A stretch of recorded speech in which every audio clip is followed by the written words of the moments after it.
Pinipilit mo pa? Kahit alam mong tapos na? Kahit ramdam mo na hindi na tulad ng dati? Wala na yung effort, wala na yung care, wala na yung ikaw.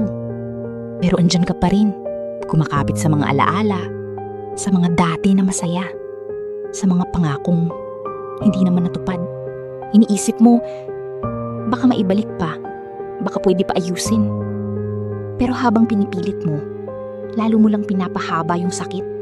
Kasi ang totoo, matagal na siyang bumitaw. Ikaw na lang yung naiwan.